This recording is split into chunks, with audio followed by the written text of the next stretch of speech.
अस्सलाम वालेकुम स्टूडेंट्स। बेटा मैं आज आप लोगों के साथ शेयर करूंगी 9th क्लास इंग्लिश की पेयरिंग स्कीम। बेटा आप लोगों के जो पेपर्स होते हैं वो अकॉर्डिंग टू स्कीम ही होते हैं। आप लोग अकॉर्डिंग टू पेयरिंग स्कीम ही प्रिपरेशन किया करें। एक तो इससे इजी हो जाता है और दूसरा कुछ बच्चे होते हैं जो पूरा याद नहीं करते। पूरा साल जिन बच्चों ने नहीं पढ़ा होता और वो कुछ इंपॉर्टेंट करते हैं और अकॉर्डिंग टू पेयरिंग स्कीम करते हैं। तो उसके लिए अगर आप लोग पेयरिंग स्कीम को सामने रख के प्रिपरेशन करें तो आप लोगों को ज़्यादा अच्छे से क्लियर हो जाएगा कि कैसे पेपर आएगा और हम उसमें किसे क्या कर सकते हैं और क्या हम लोग छोड़ सकते हैं। इसमें से एक तो आप लोगों को पता चल जाएगा आप लोगों के कौन सा क्वेश्चन कौन सा पेयर आपके पास कितने मार्क्स का है और आपको उसके लिए कितनी प्रिपरेशन करनी चाहिए। हाँ जी बेटा, हमारे पास सबसे पहले है जी MCQs आते हैं।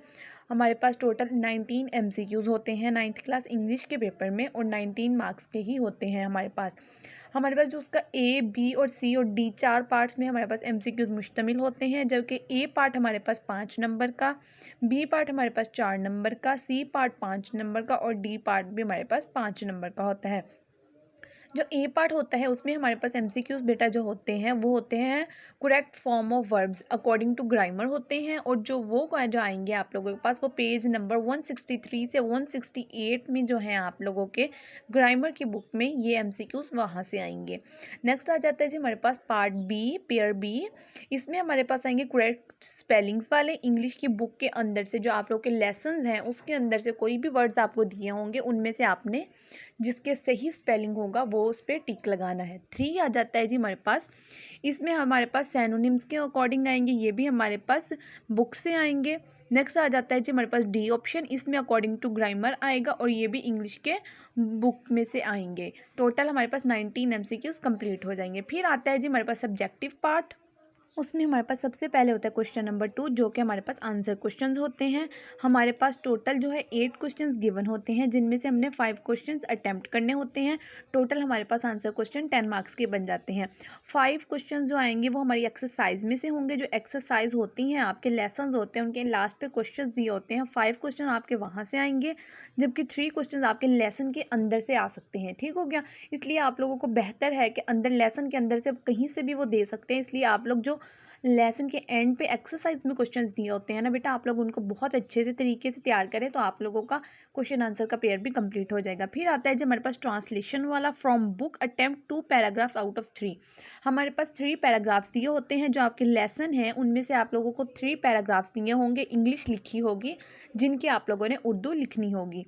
ये हमारे पास होगा जी 2 × 4 = 8। एक पैराग्राफ आप लोगों के पास 4 नंबर का होगा, 2 पैराग्राफ अटैम्प्ट करने होंगे, टोटल 8 होंगे, मार्क्स हो जाएंगे।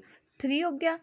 नेक्स्ट आ जाता है हमारे पास क्वेश्चन नंबर 4 आ जाता है जी समरी ऑफ द पोइम और स्टेंजा फ्रॉम द पोइम।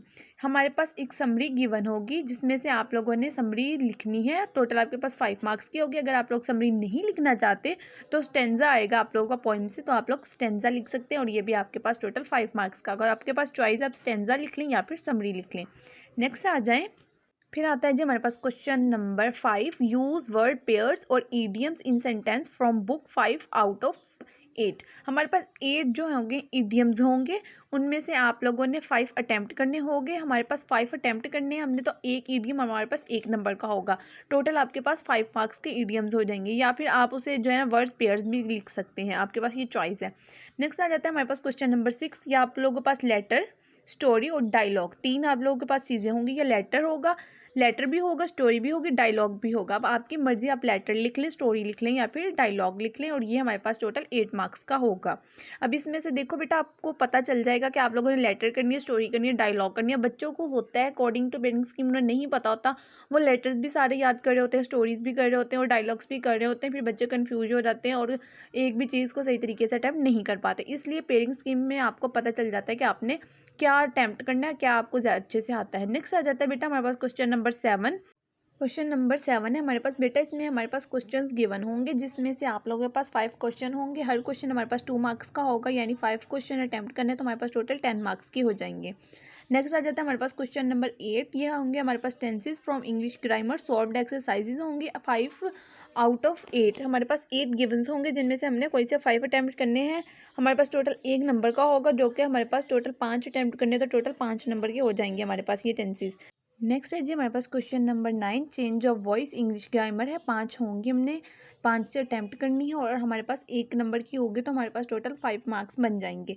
ये थी जी हमारे पास 9th क्लास इंग्लिश की पेयरिंग स्कीम।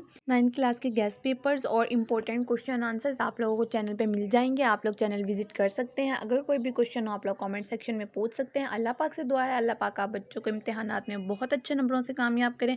आमीन सुम आमीन। All the best students for your exams. अल्लाह हाफिज़।